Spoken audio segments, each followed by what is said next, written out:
안녕하세요. 공시와 투자 키팩터를 통해 투자 아이디를 찾아주는 테린이 아빠입니다. 내용 보시고 도움되시면 구독, 좋아요, 알람 부탁드리겠습니다. 현대산업개발이 올해 하반기 그리고 내년 상반기까지 대선 국면까지는 충분히 끌고 갈 만한 기업이지 않을까 이렇게 저는 생각을 하고 있는데 한번 내용 보시도록 하겠습니다. 제가 이제 커뮤니티에다가 그 여러 가지 내용 제가 생각하는 내용들을 막 올려드리고 있는데 거기에 이제 이렇게 제가 3일 전에 올려드린 내용 보시면은 건설 건자재에 좀 더 자신감을 가지자. 왜냐하면 이렇게 선거 국면으로 들어가게 되면서 상호 간에 어차피 건설에서 주택과 관련된 정책을 계속 내놓을 것이고 이러한 주택과 관련된 정책을 내놓으면 내놓을수록 장기적 한 1, 2년 정도의 어떤 Q 증가, 건설 그 기업들로 치면은 분양이 증가할 수밖에 없는 로직이 자꾸 형성이 되는 것이기 때문에 2022년 3월 9일까지는 충분히 플레이할 만하다. 올해도 보면은 오세훈 서울시장이 당선이 되고 나면서부터 주가가 좀 쉬었거든요.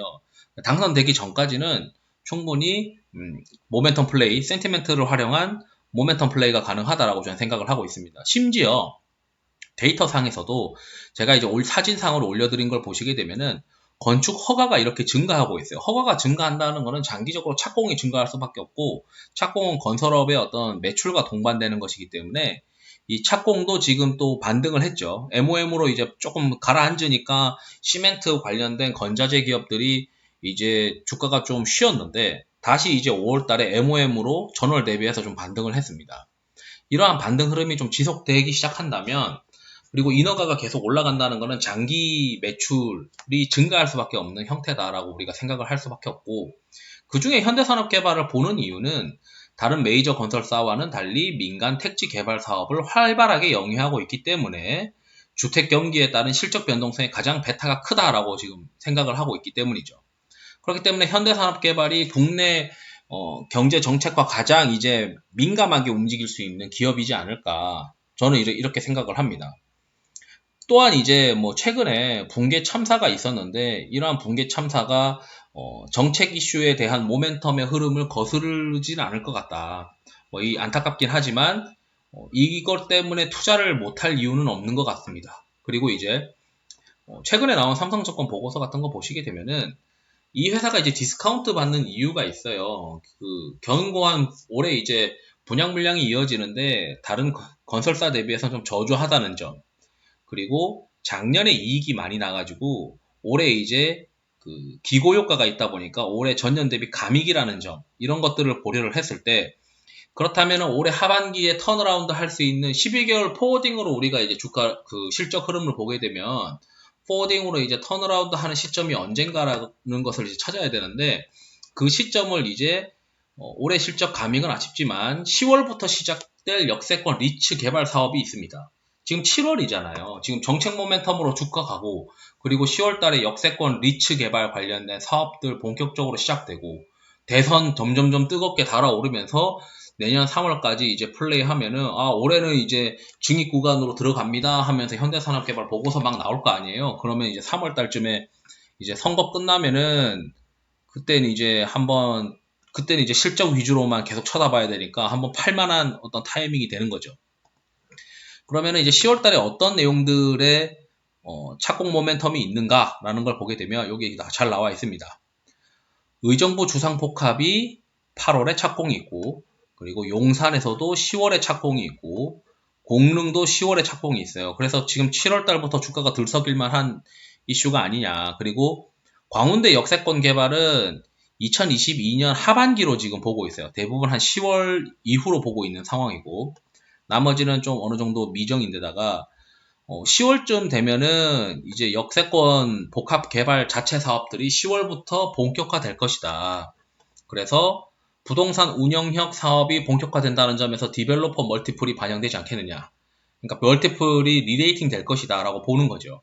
지금 이 2020년도에 주택 공급이 증가했지만 하반기에 집중되면서 올해는 매출 및 이익 감소가 이제 있을 수밖에 없다. 그래서 실적 개선이 내년부터 되는 기업인데 그러다 보니까 상반기에 주가가 상대적으로 좀 덜 간 측면이 있습니다.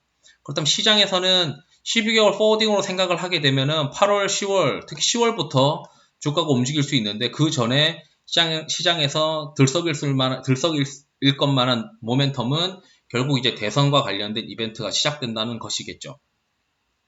그렇기 때문에 이제부터는 현대산업개발을 좀 봐야 되는 거 아니냐. 지금 밸류에이션도 2021년도 기준으로 보면 멀티플 PER이 이제 5.5배, 내년에는 이제 5배, 5배 미만으로 이제 떨어지게 됩니다.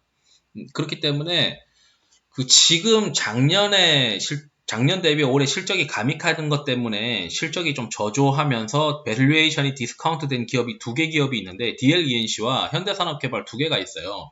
그 중에서 이제 이러한 정책 모멘텀과 바로 눈앞에 보이는 어떤 착공 모멘텀이 있는 현대산업개발을 그 내수 관련된 정책과 관련된 기업으로서 먼저 플레이하는 게 좋지 않을까? 물론 DLENC도 내수에 관련된 포지셔닝도 있고 최근 이제 유가가 올라가다 보니까 그 중동에서의 어떤 발주 관련된 가능성도 있기 때문에 DLENC도 충분히 주가가 움직일 수 있겠는데 이미 뭐 삼성 엔지니어링을 플레이하고 있거나 또 현대건설을 보유하고 있는 사람들 입장에서는 현대산업개발을 들고 있는 게 좀 맞는 포지셔닝인 것 같고 그러지 않는다면 뭐 DLENC도 괜찮은 기업인 것 같습니다. 그렇지만 저는 이제 좀 이제 확연하게 이쪽에 관련된 플레이를 좀 베타 높게 플레이를 하고 싶어서 이렇게 이제 그 주택과 관련된 정부 정책의 가장 큰 변수로 이제 작용하는 현대산업개발이 지금 뭐 서로 그 어느 정당에서 나오는 사람들이 주택 공급을 그 낮추겠다라고 할 만한 사람들은 없을 거라고 보고 있기 때문에 결국 현대산업개발이 정책 모멘텀으로 그리고 실제 이 착공이 곧 다가왔다는 점 그리고 내년에 또 큰 착공이 있다는 점을 고려를 하면 뭐 이렇게 되겠죠. 이제는 경제나 정책과 관련해서 최선호주의고 이제는 12개월 포워딩으로 실적이 증가할 수 있는 구간으로 진입하고 있고 뭐 2022년도에는 실적이 증익하니까 지금 밸류에이션이 쌀 때 좀 보자 뭐 이런 이야기들을 많이 할 거고 내년에 들어가서는 올해는 이제 실적 증가하는 데다가 하반기에 뭐 착공이 있고 상반기에는 정책 모멘텀 하반기에는 뭐 이 광운대 역세권 개발 착공 이렇게 해서 올해 최선호주다 뭐 이렇게 이제 또 애널리스트들이 이야기를 할 수가 있는데 그냥 지금 사놔가지고 뭐 못해도 이제 내년 3월까지는 끌고 갈 만한 기업이지 않을까 이렇게 이제 말씀드리고 싶어가지고 간단하게 영상을 준비해 보았습니다. 투자에 도움이 되시길 바랍니다. 감사합니다.